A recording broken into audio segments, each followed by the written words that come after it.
Halo teman-teman YouTube, kembali lagi bersama kami. Saya sendiri Odilia Lintang 2101101180002. Bersama saya, Farah Ramdan Rusdian dengan NPM 21011011832.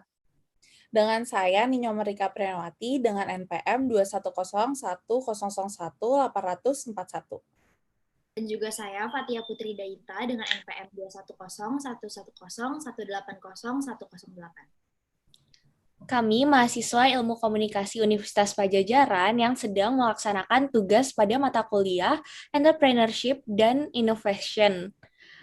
Sekarang kami akan membahas mengenai startup yang ada di Indonesia. Jadi tanpa berlama-lama lagi, mari kita langsung simak aja. Sekarang kita akan membahas mengenai startup di Indonesia. Perkembangan startup di Indonesia. Kalian tahu nggak sih startup itu apa? Startup itu merupakan bagian usaha atau bisnis dalam bidang inovasi dan teknologi, seperti kayak misalkan aplikasi, website, dan produk digital. Hadirnya startup diawali dengan adanya bubble.com pada tahun 1998 sampai tahun 2000-an. Nah, startup di Indonesia muncul pada saat meningkatnya perkembangan teknologi dan internet di Indonesia yang memicu banyaknya perusahaan yang tertarik untuk membuat usaha di bidang startup. Dan dengan itu, pemerintah membuatlah program 1000 startup digital untuk mencari bibit unggul. Menurut Daily Sosial, pemilik startup di Indonesia telah menyentuh 1.500. Dan penggunaan internet yang terus meningkat di Indonesia menjadi sebuah potensi yang baik untuk melakukan bisnis di bidang startup. Menurut Startup Ranking, Indonesia telah menempati posisi kelima dalam banyaknya jumlah startup pada tahun 2019. Menurut kami, perkembangan startup di Indonesia sangatlah cepat dan merupakan bisnis yang paling baik di zaman sekarang. Karena meningkatnya penggunaan teknologi dan internet yang memicu banyaknya usaha seperti industri dan lokal startup di Indonesia, startup sendiri dinilai memiliki potensi yang besar dalam dan mudah selain itu terbuka untuk para pengusaha. Startup dikatakan sebagai usaha yang sangat menguntungkan.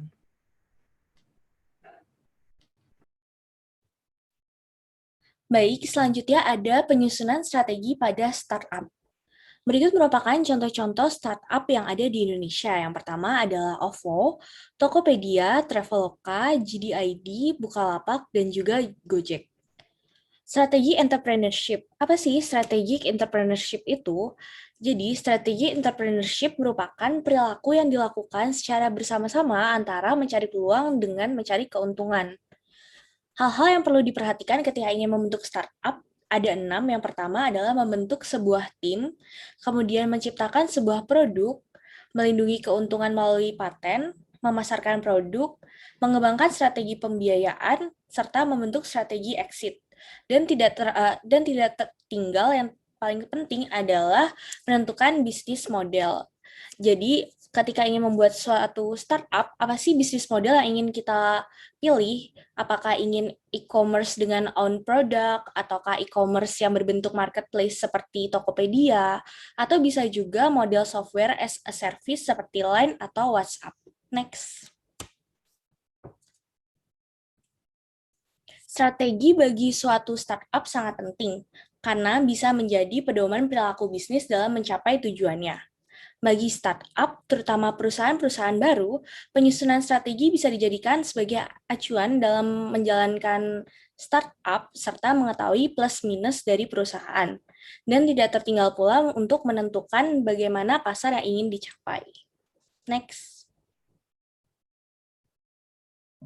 Selanjutnya ada inovasi startup di Indonesia. Sekitar 1.500 hingga 1.700 startup di Indonesia masih relatif kecil yang dapat dikatakan berhasil atau sekitar 1% saja. Sedangkan 99% lainnya terbilang gagal. Kegagalan tersebut dikarenakan terlalu banyak startup yang tidak menghadirkan solusi yang benar-benar baru atau inovatif dan yang sesuai dengan kebutuhan masyarakat di Indonesia. Dengan kata lain, startup di Indonesia masih bersifat ikut-ikutan. Next. Kemudian, inovasi yang harus dilakukan oleh startup di Indonesia ada 3, yaitu startup di Indonesia harus menemukan produk yang inovatif dan bersifat modern. Yang kedua ada harus membangun sesuatu yang diinginkan dan dibutuhkan konsumen. Dan yang ketiga harus memiliki mindset pengembangan. Next. Selanjutnya adalah tentang bagaimana lingkungan kewirausahaan yang saat ini berlangsung di Indonesia. Keberadaan wirausahaan saat ini sudah semakin berkembang karena kegiatannya yang sangat didukung oleh pemerintah dan juga masyarakat. Dengan adanya wirausaha, membuat jumlah pengangguran dapat berkurang dan juga dapat meningkatkan kemakmuran bagi masyarakat. Terutama pada era digital saat ini, peluang bagi kewirausahaan untuk dikenali masyarakat sudah sangat mudah dengan adanya bantuan internet. Maka dari itu, pengusaha kecil dapat memulai bisnisnya dengan modal yang sangat minim seperti hanya dengan modal kuota internet. Hal-hal tersebut didukung dengan kreativitas serta inovasi yang semakin digali oleh calon pebisnis di saat ini. Selanjutnya, tentang bagaimana dampak lingkungan dari kewirausahaan yang sudah dijelaskan sebelumnya terhadap perkembangan startup di Indonesia. Dengan banyaknya jumlah kewirausahaan, itu berbanding lurus dengan banyaknya jumlah pembisnis yang ada di Indonesia.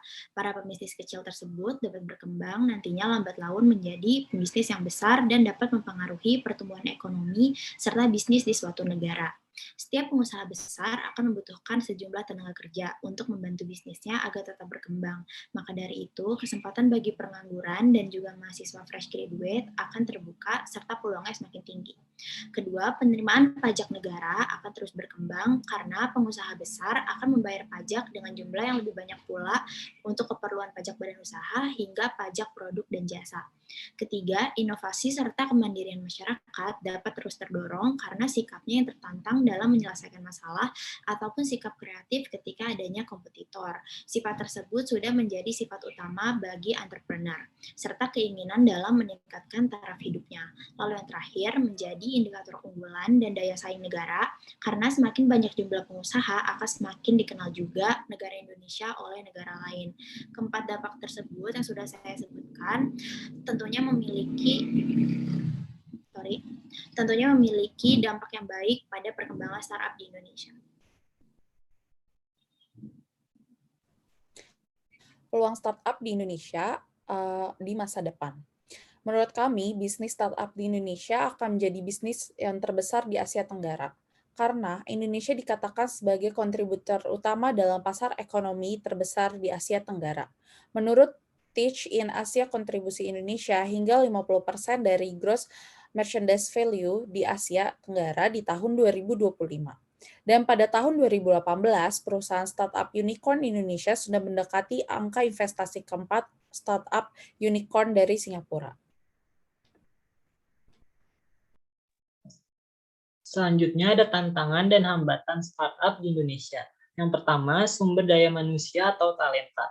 Dari segi jumlah sumber daya manusia, Indonesia termasuk salah satu yang terbesar di dunia.